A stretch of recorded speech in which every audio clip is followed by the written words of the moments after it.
Any class you have earlier? Yes, sir.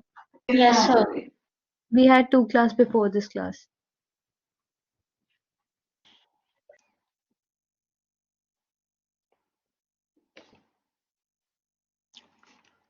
Yes or no? Yes, sir. We had a class before this. You're not audible. Okay. Okay, fine. So we'll begin our course of compiler design. Fine. Before moving into the subject, let me just tell you how the marking system is going to be for this subject. Okay. This is a 100-mark subject. Obviously, you know 50% is your end term.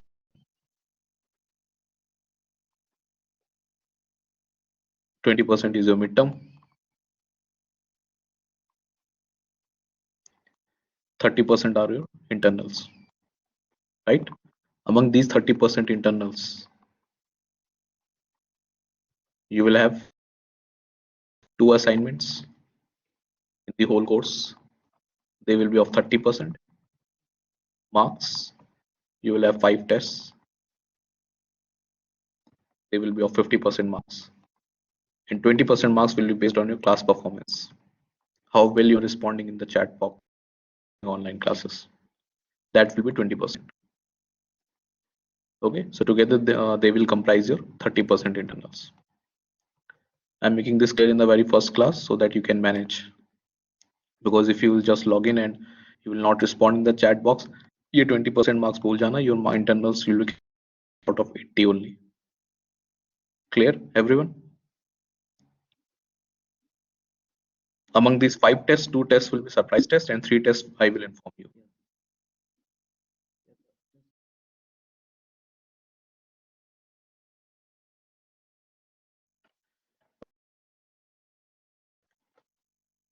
And one more thing, let me tell you, this is a very scoring subject.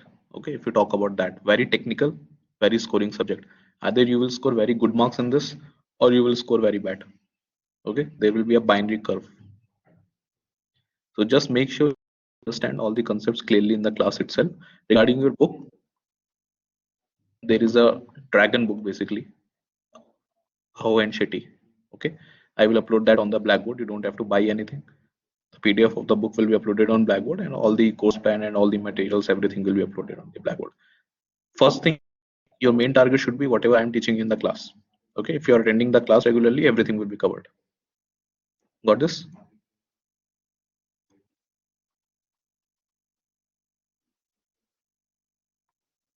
And yeah, one more thing, there is a prerequisite before studying this course. What prerequisite? You have studied automata subject, theory of computation or anything you call it as. You have studied that, right? So the basics of that subject, okay, what is a DFA? What is a NFA? How to convert a DFA to NFA? How to convert a NFA to DFA? What is a regular expression? How to convert a DFA to a regular expression? How to convert a NFA to a regular expression? All these 3 things at least. Revise them if you have forgotten. Okay, I think you have studied this in your second year, right? इसकी जरूरत कहाँ पड़ेगी? Where we need this? We need this in the lexical analysis phase of compiler design. अब ये की lexical analysis phase क्या है? इसकी जरूरत पड़ेगी. That we will see later in the course. But since this is just the beginning, it will be better if in your free time you just revise at least these 4-5 things. Okay, just the basics. You don't have to go into the machines, during machines and all those things. Just the basics. What is a DFA? DFA to NFA, NFA to DFA, DFA to regular expression, NFA to regular expression, all these things. Basics. Okay, just revise that. उसकी जरूरत कहाँ पड़ने वाली? We will see in the upcoming lectures. Fine.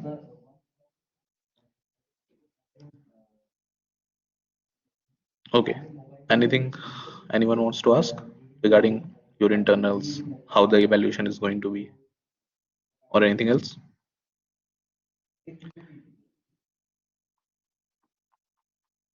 Okay, fine. So we'll begin our lecture of compiler design today onwards only. First, tell me why we need this compiler. What is a compiler for you? What do you understand by a compiler? Why you need compiler basically?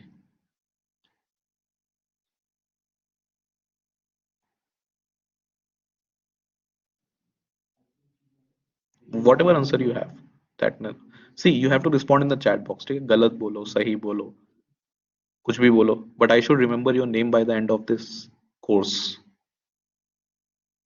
for your internals. Conversion of course, to convert one language to another whenever we write program to compile them in order to get the output. Not low level to high level, Shekhar, है ना. Low level का मतलब zeros and ones हो गया. Level zeros and ones,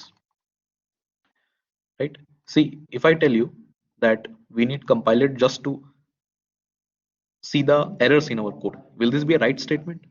Do you really need compile? What is a compiler? For example, if you're writing a C or C++ code, you are using a GCC compiler or a Turbo C. Okay, Turbo C तो अब वैसे नहीं होता है.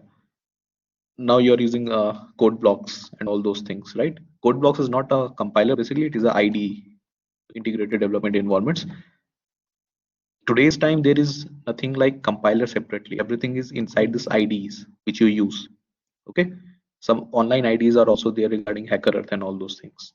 Fine. So if I say you that you need compiler only to check errors in your program, will it be a right statement?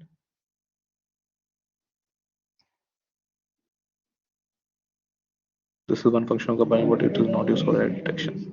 Yeah. See, compiler is not for error detection. Okay. Definitely, when you write any program in any C language, C++, Java, Python, or anything, you compile that. Okay, you think that you are getting errors, but that is not the case. You compile that because computer understands only machine language, you know, right? Whatever code you write, either in C or C++, Java, any programming language, that is a high level code or low level code. What is that code? You लिखते हो hash include, okay, header file, then you start with main. Suppose you write something, so this is a high level code or low level code? This is a high level code, right? This is known as natural language programming. Okay, why high level language? Because this is much closer to your English language. That is why this is a high level language program. Okay, earlier people started to write only in binary codes. जब computer programming originally started with it, people were writing in binary codes. So suppose 00 was add. Okay, 01 was say subtract. Say 11 was multiply. And people used to write a command that suppose they want to add 2 and 3. This is the thing that they want to achieve. So how they will write directly in binary? Add के लिए, this is known as opcode. Okay, these codes are known as opcodes. So add के लिए opcode क्या है? 0 0. So 0 0. Then 2 and 3 you have to add. So 2 is 1 0 in binary and 3 is 1 1 in binary. So this is the overall code that people used to write earlier in binary. But इसमें एक दिक्कत थी. How many combinations you can have with two places? अगर आपके पास दो bits हैं, हर 0 and 1, उनसे कितने कॉम्बिनेशंस हो सकते हैं?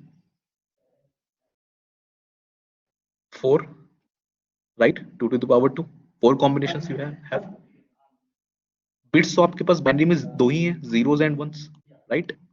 इसका मतलब ये है that if you, ये तो बहुत सिंपल से प्रोग्राम हुए, right? Add, subtract, multiply, divide. इनके लिए तो आपको दो प्लेसेस से काम चल गया, 4 कॉम्बिनेशन से. Suppose do some high level coding, you want to calculate power of a number, power of say 2 to the power 2, you want to calculate 2 to the power 2, suppose 2 to the power 24 you want to calculate. This was not possible in direct binary programming, right? Because जितने ज्यादा calculations करने, power के लिए भी एक opcode बनाना पड़ेगा, इस तरह का ऑपकोड चाहिए ना पावर के लिए भी. So this was not very flexible. बहुत ज्यादा हाई लेवल प्रोग्रामिंग या बहुत complex programming, you will say the word that you have to use complex, बहुत ज्यादा कॉम्प्लेक्स प्रोग्रामिंग करना पॉसिबल नहीं था. सो इसके बाद पीपल स्टार्टेड और resorted to assembly language. Microprocessors पढ़ा है? या सेम 8085 उस पर कोडिंग की होगी माइक्रोप्रोसेसर पे, right? That you have to move something, load कर रहे हो, स्टोर कर रहे हो, that is your assembly language code. ठीक है, that is your assembly language code, जो कि वर्ल्ड वॉर 2 के अराउंड पहले से स्टार्ट हुआ था. बट इसमें भी ये दिक्कत आई, इसमें भी बहुत ज्यादा कॉम्प्लेक्स प्रोग्राम नहीं कर सकते. माइक्रो 085 में कोडिंग करना आसान है, एक सी प्रोग्राम लिखना आसान है. C program लिखना आसान है, right? So C or C++ or any high level coding is much easier and user friendly compared to any assembly language or machine language program. So this is how we have evolved to machine language program. लेकिन computer में आज भी your system, computer or your PC, he will understand only machine language, zeros and ones, binary basically. Machine language बोलो या low level language बोलो, या binary language बोलो, everything is same. This is what your system understands in this time also.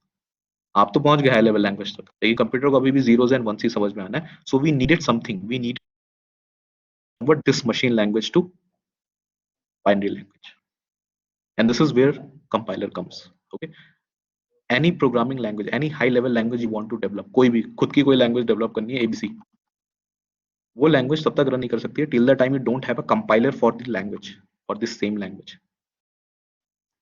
If you have a language ABC, you want to create a new language, new programming language ABC, you need a compiler of ABC also, ABC compiler, because ABC will not run on every system.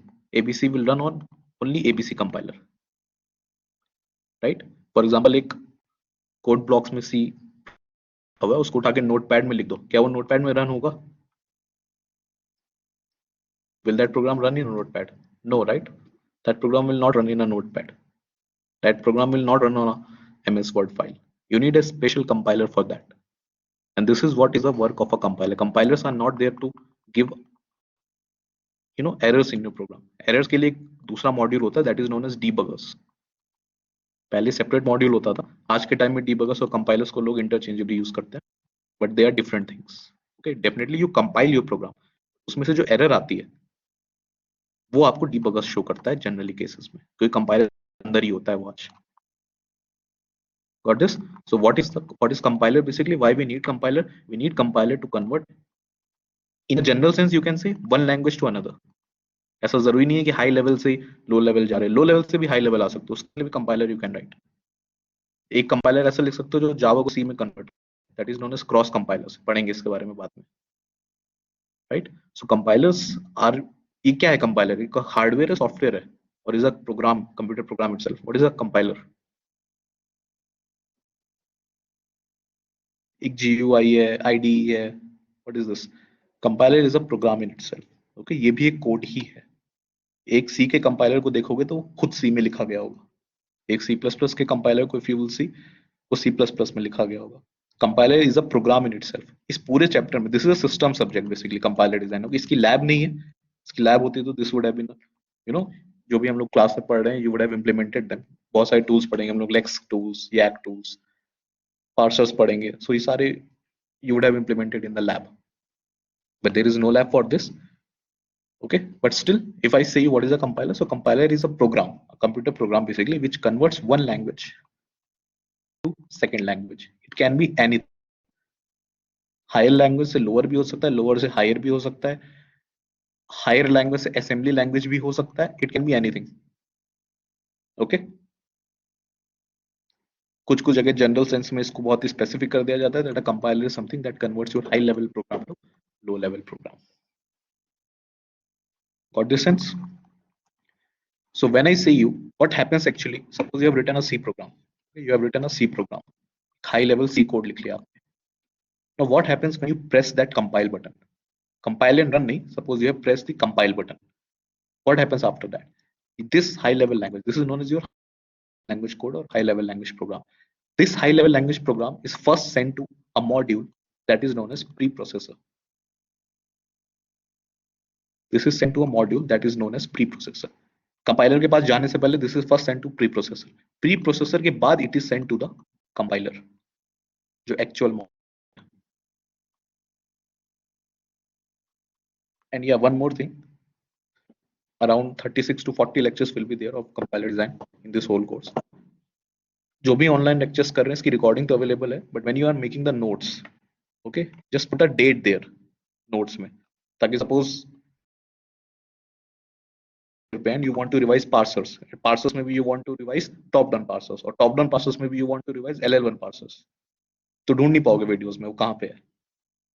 Okay, but अगर notes में LL1 parser के ऊपर एक date पड़ी हुई है, so you can directly go to that video and watch it directly. Okay, this is the problem that the student faced this time.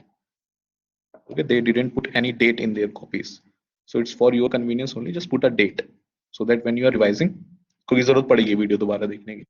Okay, you can directly go on that video and watch the topic again. Fine. So suppose you have written a high level language code, C language, C++, Java, anything. That high level language first goes to the module or a program that is known as preprocessor. इसका काम क्या होता है भी देखेंगे. then the output of your preprocessor is goes to the compiler, and the output of your compiler goes to the assembler. Okay, and finally from assembler it goes to your loader and linker, और loader और linker के बाद it gets converted into the .exe और executable code. यही होता है ना, कोई सी प्रोग्राम है उसको जब रन करते हो that gets converted into a .exe और एग्जीक्यूटेबल कोड. कोई भी गेम सॉफ्टवेयर डाउनलोड करोगे दैट उसका जो रनेबल पार्ट होता है, बाद का वर्जन होता है, उसे एग्जीक्यूटेबल फाइल बोलते हैं. That is your .exe extension, right. कोई भी गेम की फाइल होगी, the extension that you will have, या कोई भी सॉफ्टवेयर भी होगा, basically the extension that is runnable there is your .exe. Okay, उसका जो एक्चुअल कोड लिखा गया होगा उसको सारा कंपाइल करके finally you get this .exe file only. इसको डबल क्लिक करोगे वो रन हो जाएगी. बेसिकली बाकी सारा काम हो चुका है. Fine. Now let's see what is this preprocessor before installing. Yeah, before installing this on your hard disk. ठीक है, जब ये .exe रन होता है तब बेसिकली रैम से स्टार्ट होता है. ये ऑपरेटिंग सिस्टम का काम ही है कि आपको जो प्रोग्राम है उसको लोड कर देता है रैम में.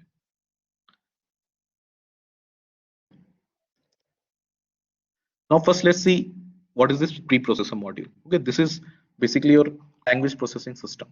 This diagram is basically your language processing system. What happens after you write a code and compile it? Language processing system. There will be no external notes or anything here. Some PPTs I might give you, but the most important thing is what you are reading in the class. So try to make notes of this part, okay, whatever I'm writing there. So let's see what is this preprocessor. Suppose in your program you have written hash include std.h for a C program.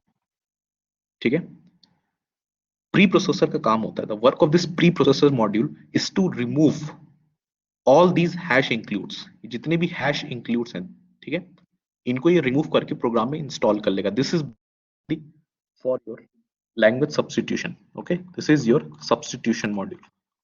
Substitution module का मतलब ये होता है, suppose hash include std.h I have written.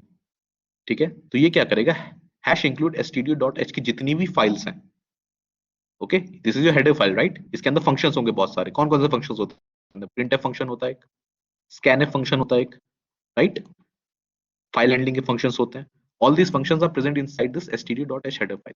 So whenever this preprocessor module, what it will do, it will substitute, it will remove कि ठीक है अब इस तरह इसको नहीं लिखना है, जो भी whatever you want to include, you include things in your program directly. मतलब std.h के अंदर जितने भी functions हैं, it will include them in your program.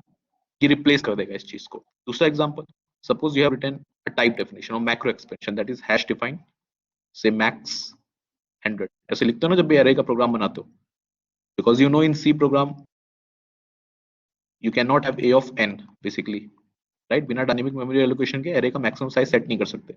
This cannot be n, user से नहीं पूछ सकते हो ये, राइट. समझ आ रहा है ना this thing.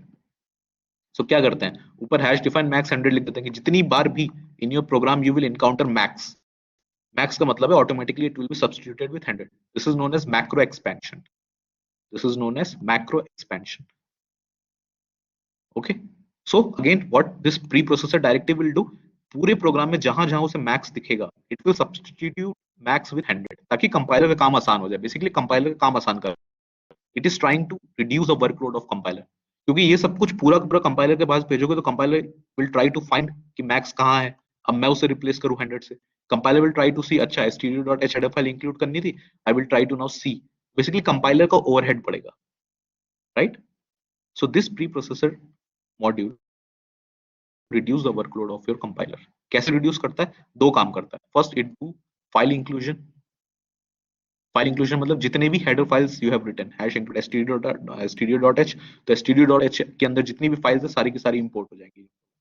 Hash include iostream.h, तो iostream.h के अंदर जितनी भी हेडर जितने भी फंक्शन है सारे के सारे इंपोर्ट हो जाएंगे आपके programme. This is known as file inclusion.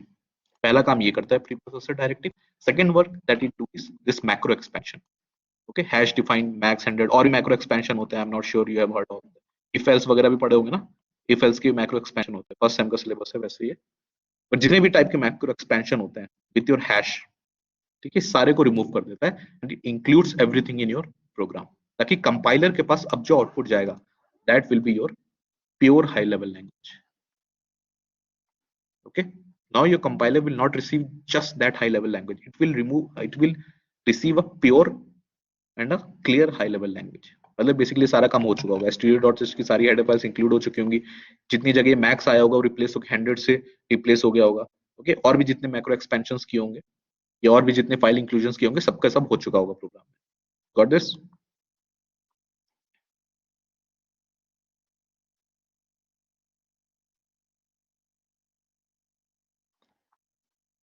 Any doubts?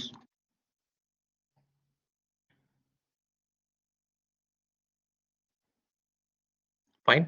Now your compiler receives this pure high level language. Compiler का काम क्या है? Obviously, suppose मैं C program के बारे में बात कर रहा हूँ, तो in a general sense, not a general sense, in a general sense में तो compiler converts one language to another language, right? That can be any languages.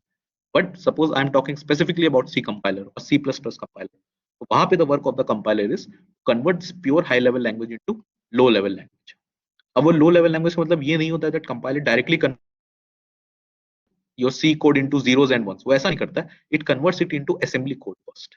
ये उसे assembly code में convert करता है and send that to the assembler. Assembly code you understand, right?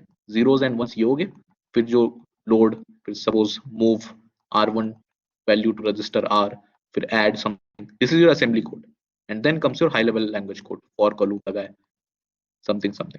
So what compiler exactly does किसी भी चीज में, it converts your high level language to assembly language first. हमें ऐसा लगता है कि वो high level language को directly machine language convert कर रहा है.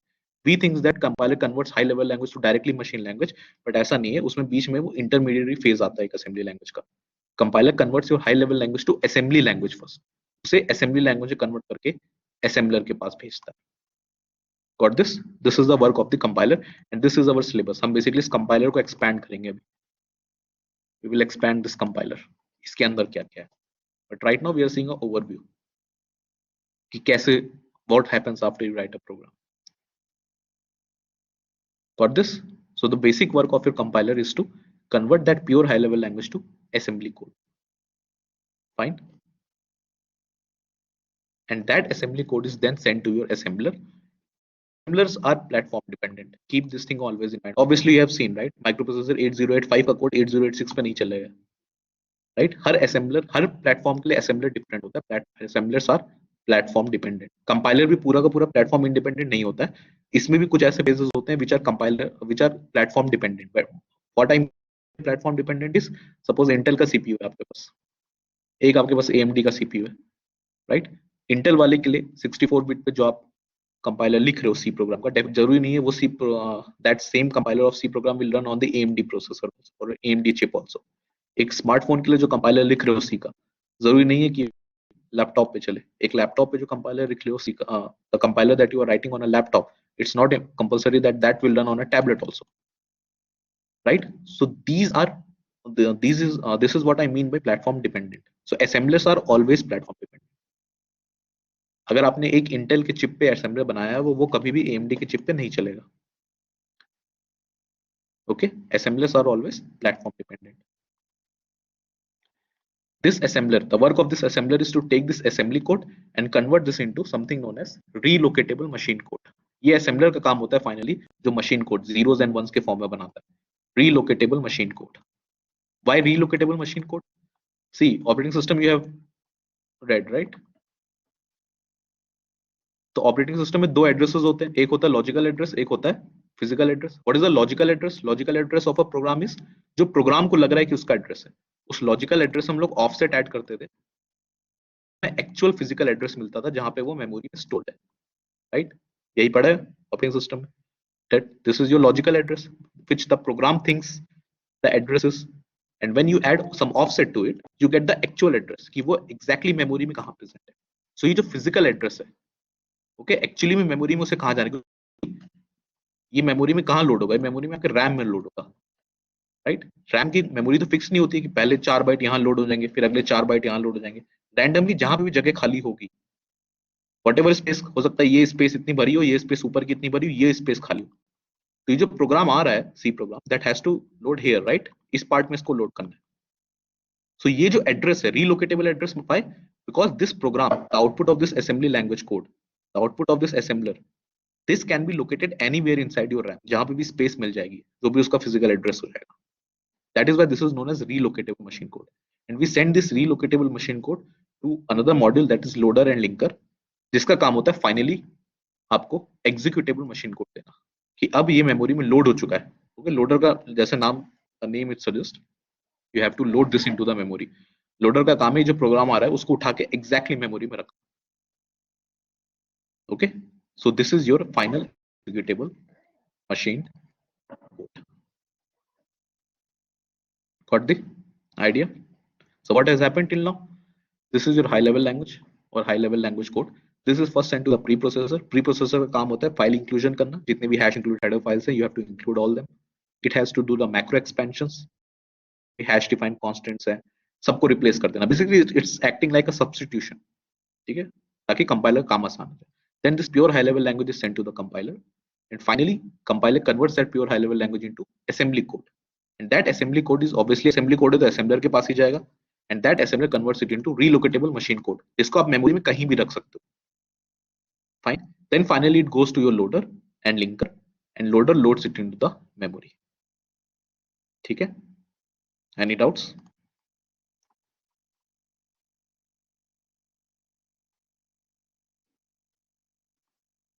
अब बात आती है, तो ये था that it have to load this into the memory. Loader ने तो लोड कर दिया. अब ये लिंकर क्या चीज है? Suppose in your program you have used two functions. एक printf फंक्शन यूज किया है, ओके, एक पावर फंक्शन यूज किया है of the math.h header file. You have used these two functions. तो आप तो ये फंक्शंस लिख के चले गए, you have written these functions and you have just went away. But ये कंपाइलर का काम है that it have to link ये printf फंक्शन कैसे काम करता है कंपाइलर को पता होना चाहिए, राइट? बैकग्राउंड में पावर फंक्शन कैसे काम करता है कंपाइलर को पता होना चाहिए. So for every each and every of these functions compiler creates a object file, जिसे .obj फाइल बोलते हैं. अच्छा हाँ, ये असेंबलर का जो आउटपुट आता है that is in the form of .obj extension. Object file बोलते हैं बेसिकली उसे. जैसे सी प्रोग्राम का एक्सटेंशन क्या होता है, सी को सेव करते हो .c होता है. C++ का क्या होता है .cpp होता है, राइट? उसी तरह जो असेंबली लैंग्वेज का फाइनल आउटपुट आएगा that will be in the .obj format. जब लोडर और लिंकर उसको फाइनली लोड कर देगा मेमोरी में, वो रन होने के लिए पूरा तैयार हो जाएगा, देन उसका एक्सटेंशन बन जाएगा .exe. ओके, तो जितने भी ये फंक्शंस होते हैं printf, power, okay, scanf, all these functions, every function will have a .obj file. सबकी अपनी एक ऑब्जेक्ट फाइल होगी क्योंकि सबके बैकग्राउंड में कोड अलग लिखे हुए हैं ना. printf कैसे काम करता है बैकग्राउंड में लिखा हुआ है. पावर कैसे काम करते हैं बैकग्राउंड में लिखा हुआ है. भी फंक्शंस हैं प्री डिफाइंड फंक्शंस, उन सभी का बैकग्राउंड में कोड लिखा हुआ है. So the work of this linker is इस सारे कोड्स को कलेक्ट करेगा, उनको आपस में मर्ज करेगा कि आपने अपने प्रोग्राम में where you have used them. कि आपने printf यहां यूज किया, printf की obj फाइल वहां लिंक करो. आपने पावर यहां यूज किया, पावर की obj फाइल वहां लिंक करो. सारे फंक्शन की ऑब्जेक्ट फाइल लिंक कर देगा और फाइनल आउटपुट में उसको मर्ज करके शो करेगा. This is the work of linker. It basically combines all the object files and links them together. ठीक है, अगर इसका विजुअल एक रिप्रेजेंटेशन में बताऊं,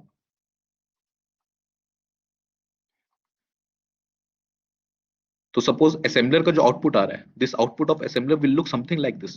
this is in .obj format, right? तो जितने भी आपके मूव स्टेटमेंट्स, लोड स्टेटमेंट, ये सब बाइनरी में कन्वर्ट हो गए होंगे. Suppose this is move something statement, तो ये बाइनरी में कन्वर्ट हो गया होगा. Suppose another statement is printf hello, तो ये हेलो वाला पार्ट बाइनरी में कन्वर्ट हो गया होगा, लेकिन printf नहीं पता चला कंपाइलर को. What is this printf? तो printf के लिए वहां पे वो पॉइंट कर देगा that there is a program और there is a library basically, that is printf. तो वहां पे लाइब्रेरी छोड़ देगा वो, जो बाद में आपको फिल करनी पड़ेगी. Suppose another function is scanf abc, तो abc को उसने सपोज बाइनरी में कन्वर्ट कर दिया, बट जो scanf है compiler doesn't know right now, और असेंबलर क्या कोई भी नहीं, किसी को भी नहीं पता that what is that scanf going to do. तो scanf के लिए जो ऑब्जेक्ट फाइल होगी वहां पे वो लाइब्रेरी फाइल का एस्टेरिस्क लगा देगा. I need the library file whatever function scanf is here. ये फाइनली जाएगा लिंकर के पास और लिंकर इन स्पेसेस को फिल करेगा कि ओके, यहाँ पे printf की ऑब्जेक्ट फाइल लगानी है, यहाँ पे scanf की ऑब्जेक्ट फाइल लगानी है, और वो लाके यहाँ पे सारा लगा देगा. और finally you will get this whole machine code और .exe code. This is the overall picture. ठीक है,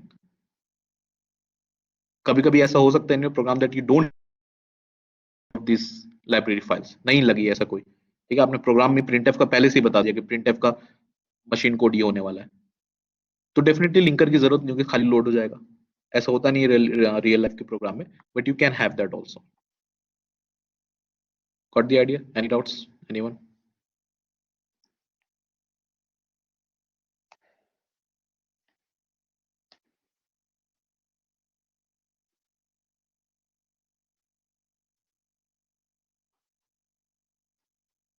ठीक है, and these are known as cousins of compilers also. Okay, ये जो प्री प्रोसेसर है, ये जो असेंबलर है, these linker and loaders, these are known as cousins of compiler.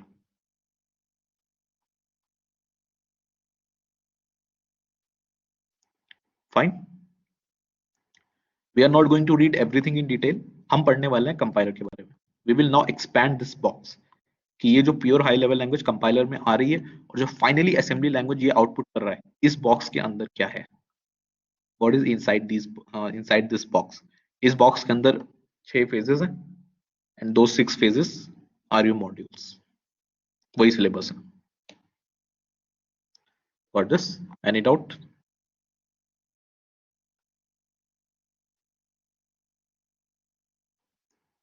कोई दिक्कत परेशानी किसी को? Try to finish this, this course here itself in the class. And one more thing, don't miss, every class is going to be linked to the previous one, especially when we will start parsers. ठीक है, parsers आपका second module है, बहुत दूर नहीं है second module सबसे बड़ा है, बाकी सारे मॉड्यूल ऐसे ही है छोटे छोटे। Second module is very big, very important. Second module is the real compiler जो है, उसमें एक बार पार्सर स्टार्ट होता है, पूरा खत्म होने के बाद ही खत्म होता है, and you don't just miss any class in between, और नेक्स्ट क्लास में कुछ समझ नहीं आएगा हो क्या रहा है। Okay, in case if you miss because of any reason, try to watch the recording before coming to for the next class. ठीक है, रिकॉर्डिंग देख के आना अगली क्लास से पहले। Now let's expand this compiler box। ये कंपाइलर बॉक्स के अंदर है क्या फाइनली, ऐसा क्या ये जादू कर रहा है जो high level language machine language में कन्वर्ट हो रही है, मशीन लैंग्वेज में कन्वर्ट हो रही है, असेंबली लैंग्वेज में कन्वर्ट हो रही है? Does compiler directly converts into machine language? No, it converts into assembly language, right? So basically we have some phases inside this compiler। ये जो pure high level language input आ रही है, it first goes into the first phase of the compiler that is known as lexical analysis or lexical analyzer। This is the first phase of the compiler। ये basically pattern matching का काम करता है। अभी कैसे काम करता है इसको पढ़ेंगे सब डिटेल में। Right now just giving you overview. It works on the system of pattern matching. For example हमें क्या करना है, हमें पूरे प्रोग्राम को स्कैन करना है, राइट, कंपाइल करना है। Compiler scans whole program at once, पूरे प्रोग्राम को एक साथ स्कैन करेगा। सपोज आपके प्रोग्राम में इंट ए लिखा हुआ है, इंट ए कॉमा बी लिखा हुआ है, राइट। टोकन्स पता है ना सबको क्या होता है in your programming language? First token you have is keywords.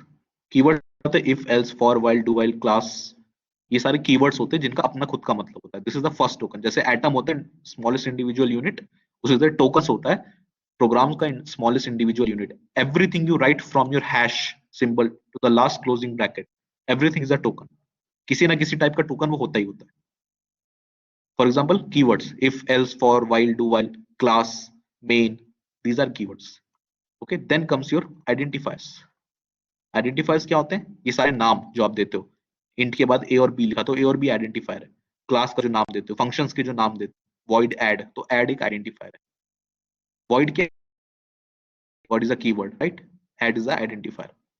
जितने भी नाम देते हो, the names that you give from your side that are identifier. से पढ़ा होगा ना बच्चों में, इसके रूल्स होते हैं। डॉलर से, नंबर से स्टार्ट नहीं कर सकते सी में, है ना, अंडरस्कोर हो सकता है, डॉलर हो सकता है, kind of thing, right. Then comes your literals.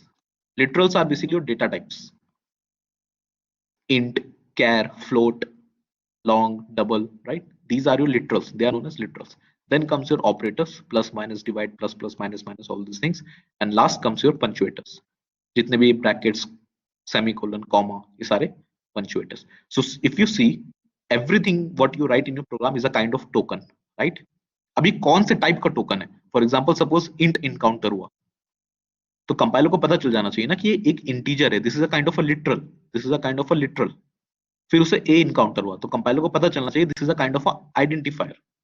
फिर कंपाइलर को comma, it encounters, It should understand that this is a kind of operator. तो ये जो पैटर्न मैचिंग हो रही है, this is what is the work of this lexical analyzer. इसको detail में पढ़ेंगे, but I hope you got the idea. And if I'm saying there is some pattern matching, कि पैटर्न मैच हो रहा है, what do you think is, obviously this is a code, this is a program. Program में कैसे कर सकते हैं? How can you do this?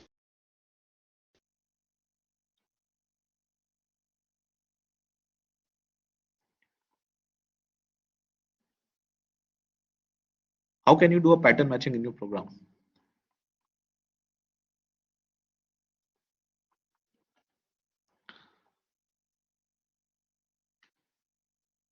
Okay, ठीक है, बट एक बेसिक वो बताओ, कोई एल्गोरिदम इसके बारे में खास पता हो, कोई डेटा स्ट्रक्चर पता हो इसके बारे में? क्या डीएफए पैटर्न मैचिंग करता है?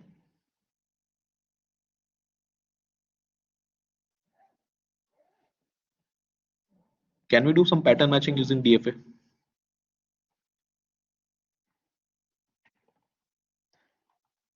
Can I make a DFA like this? That will start with this Q0 state. I आया तो Q1 state में जाएंगे, N आया तो Q2 state में जाएंगे, T आया तो Q3 state में जाएंगे, Q3 will be my final state. Compiler सबसे पहले I को देखेगा.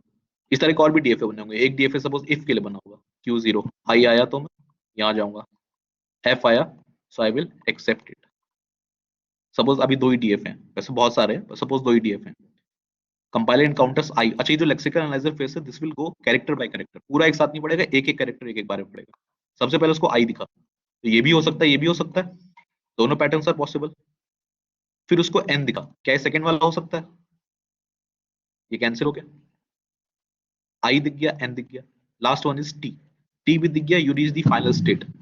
और पहले से ही हम लोग लेक्सिकल एनालाइजर में ये कोड करते हैं कि अगर इस तरह का डीएफए बना हुआ है int, so this is going to be your integer literal. Got this? This is how we do pattern matching. इसको डिटेल में पढ़ेंगे जब module. This is your first module basically. But this is the overall picture which I was trying to give you. कि DFA NFA का use कहाँ पे आने वाला है, यहाँ पे आएगा. Okay. So this is what lexical analyzer will do. ठीक है? It will read your whole program character by character. एक एक कैरेक्टर पढ़ेगा, पैटर्न मैचिंग करेगा और आपको बताएगा कि किस टाइप का टोकन है, ये कीवर्ड है, ये आइडेंटिफायर है, लिटरल है, ऑपरेटर है, सब कुछ बताएगा आपको. और this will, the output of this lexical analyser will be stream of tokens. ये एक चीज जनरेट करता है जिसको टोकन्स बोलते हैं. ऑब्वियसली यही जो टोकन्स हमने अभी देखा, सारे टोकन्स. अब यहां से आपके प्रोग्राम में इंट ए और बी नहीं लिखा हुआ है, यहां से आपके प्रोग्राम में इंट ए और बी की जगह लिखा हुआ है लिटरल,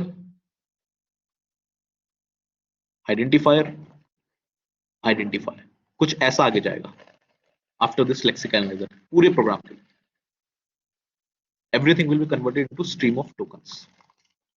ठीक है? That stream of tokens will be sent to your next phase, that is syntax analyzer phase. This is the most important phase of your compiler. इसको parser भी बोलते हैं. Basically आज के टाइम में भले ही अभी हम लोग theoretically we are seeing कि compiler में 6 phases हैं, all those things. आज के मतलब ही ये syntax analyzer होता है, parser होता है, यही सारे काम कर लेता है. लेक्सिकल एनालाइजर का काम भी यही करेगा और आगे आने वाले फेजेस का भी सारा काम यही करेगा. Basically this is the soul of the compiler. This is your second module. ठीक है? ये सिंटैक्स एनालाइजर क्या करता है, ये स्ट्रीम ऑफ टोकन्स लेता है जो भी ऊपर से आया और इसको एक ग्रामर इनपुट देंगे हम. जो आपने टीओसी में ग्रामर पढ़ी है वही ग्रामर इनपुट देंगे. See you know the basic use of a grammar, why we need a grammar in a language. Compiler को कैसे पता चलता है कि एक सी लैंग्वेज में आपने जो प्रोग्राम लिखा है इसमें ये दिक्कत आ रही है? कंपाइलर को कैसे पता चलेगा कि आपने C++ में प्रोग्राम लिखा है, इसमें ये दिक्कतें आ रही है? How compiler can identify these? Suppose you are speaking English, आप उसमें कुछ गलत बोल रहे हो. How can you say you are speaking something wrong? Based on the grammar of that language, obviously, right? Context free grammar, yes, good. आप हिंदी बोल रहे हो, Hindi if you are speaking wrong, कैसे बोल सकते, किस बेसिस पे यू से कि आप ये लैंग्वेज सही बोल रहे हो, आप ये लैंग्वेज गलत बोल रहे हो? उस लैंग्वेज के रूल्स के हिसाब से बोलते हो, राइट? रूल्स मतलब उस लैंग्वेज के ग्रामर के हिसाब से आप बोलते हो. उसी तरह हर प्रोग्रामिंग लैंग्वेज की एक ग्रामर होती है जो कि पहले से उस कंपाइलर में फिक्स होती है. उसी ग्रामर के हिसाब से पता चलता है कि ये लैंग्वेज सही है या नहीं. जो सिंटैक्स एरर्स आती है बेसिकली आपकी प्रोग्राम में, है ना। प्रोग्राम सपोज आप लिख रहे हो, आपने सेमीकोलन मिस कर दिया, सिंटैक्स एरर आ जाएगी तुरंत। ये सिंटैक्स एरर कैसे आई? क्योंकि पहले से कंपाइलर में फिक्स था दैट अगर ये लैंग्वेज आप लिख रहे हो, in this language you have to end every statement with a semicolon, with a terminator sign. ये रूल है इस लैंग्वेज का, इस रूल को मिस करोगे देयर विल। तो ये सारे रूल्स जो होते हैं ग्रामर में सेव होते हैं हर लैंग्वेज की। ओके, उसी तरह there will be a grammar, there will be a grammar. Grammar के बारे में हम लोग बात करेंगे, we will talk in detail. तुम लोगों ने थोड़ा बहुत पढ़ा होगा एम्बिगुअस ग्रामर्स, है ना, ये सारी चीजें, कॉन्टेक्स्ट फ्री ग्रामर्स, उसको थोड़ा important topic that we have to understand, because ये पूरा सिंटैक्स एनालाइजर फेज जो है वो ग्रामर के अराउंड ही रिवॉल्व करता है। तो ये जो स्ट्रीम ऑफ टोकन्स ऊपर से आया, इस स्ट्रीम ऑफ टोकन से this syntax analyser will try to draw something known as parse tree. एक ट्री बनाने की कोशिश करता है जिसको पार्स ट्री बोलते हैं। कैसे बनाएगा? ये स्ट्रीम ऑफ टोकन लेगा और ये ग्रामर इनपुट लेगा जो पहले से सेव होगी। Based on these two things it will try to create a parse tree. Recursive tree नहीं, parse tree. Recursive trees are different, parse tree is a different concept, you will see.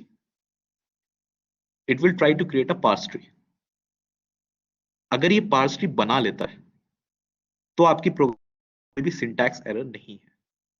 अगर ये parse tree नहीं बना पाता है, किसी भी जगह फंस गया, देन द कंपाइलर यहीं पे स्टॉप हो जाएगा और यहीं पे आपको बोल देगा you have a syntax error in your program. ठीक है, अब ये पार्स ट्री कैसे बनाते हैं, ग्रामर्स क्या होती हैं, ये सारी चीजें हम लोग डिटेल में बात करेंगे, right. This is what it does, this suppose syntax analyser ने पार्स ट्री बना लिया successfully, right? Now this parse tree will be sent to the next module that is known as semantic analyzer phase. Semantic analyzer phase. This is the third phase of your compiler and your third module. ठीक है, ये semantic analyser phase क्या करेगा? अब इसका इसके पास input क्या आ रहा है? सिमेंटिक एनालाइजर फेस के पास ये पार्स ट्री आ रहा है जो सिंटैक्स एनालाइजर बना के भेज रहा है। This parse tree is going as a input to this semantic analyser. देखो सबसे पहले मतलब समझ लो सिंटैक्स एनालाइजर का। सिंटैक्स का मतलब, सिमेंटिक्स का मतलब क्या होता है? सेम जो इंग्लिश में मतलब होता है। Suppose I say to you that Ram eats donkey. क्या ये इंग्लिश लैंग्वेज के हिसाब से ग्रामेटिकली गलत लिखा हुआ है मैंने? Is this grammatically wrong?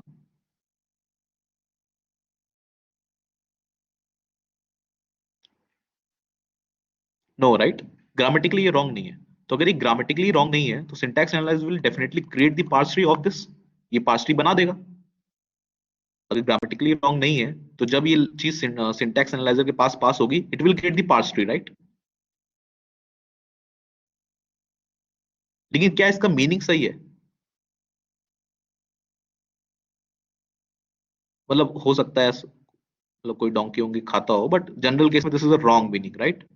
This is not a wrong meaning, this is logically wrong, right. मतलब सिमेंटिक का मतलब क्या है? The meaning of semantic is meaning of your statement is wrong. Grammatically, your statement is definitely correct, but logically, the meaning is wrong. Right?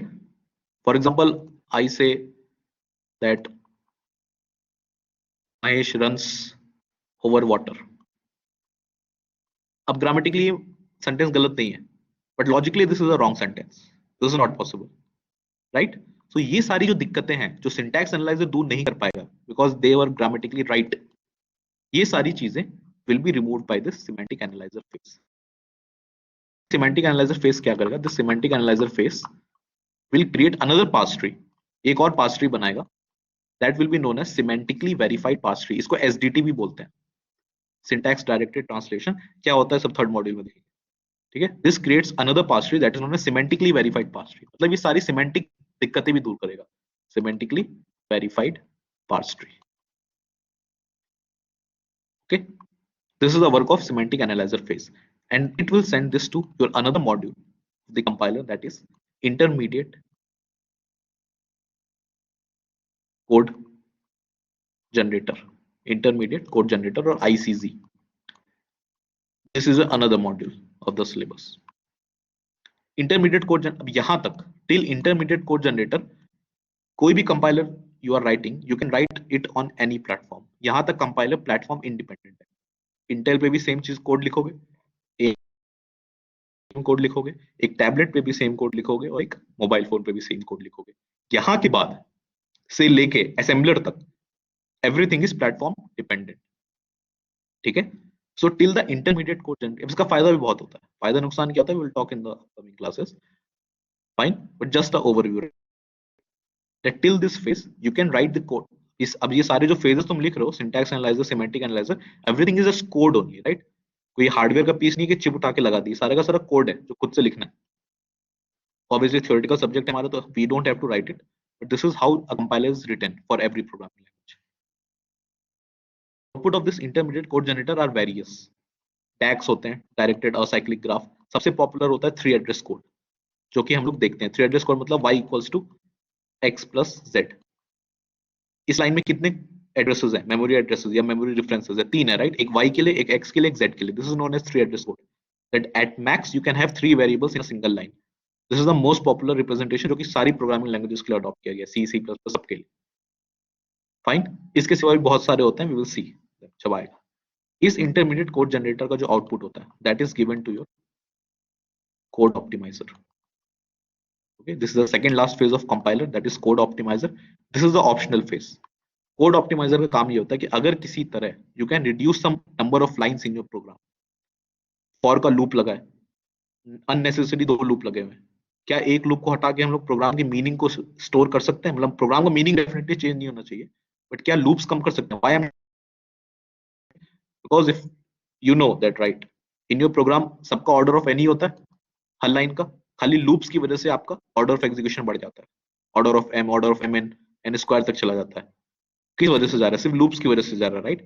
Because apart from that every line is going to have around order of 1 only time complexity. Loops are the most time consuming entities in your programs. So basically code optimiser optional क्यों है? क्योंकि ऐसा जरूरी नहीं कि हर बार number of lines reduce करके प्रोग्राम के मीनिंग को इंटैक्ट रख सको।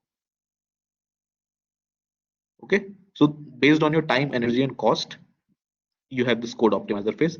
After this code optimizer phase, the last phase of the compiler is target code generator.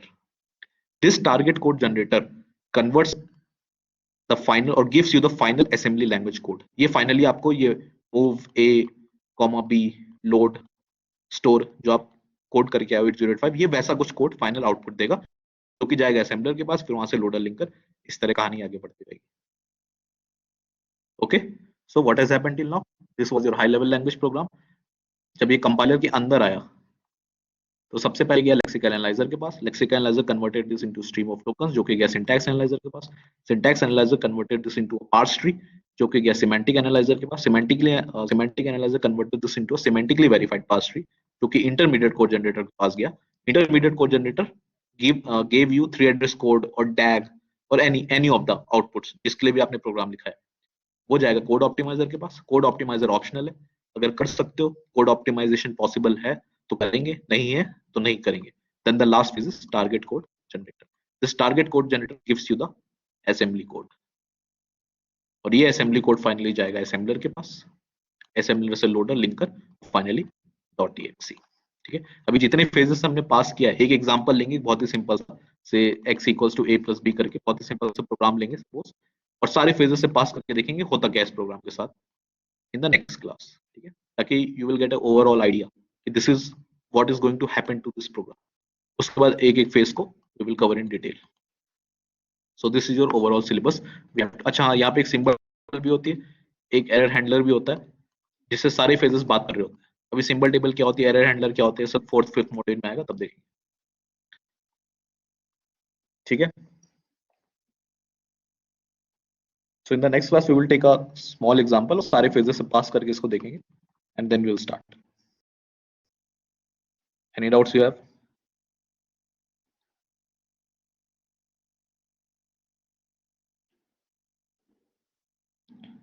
Okay, chalo, we'll meet in the next class. Okay, chalo, thank you.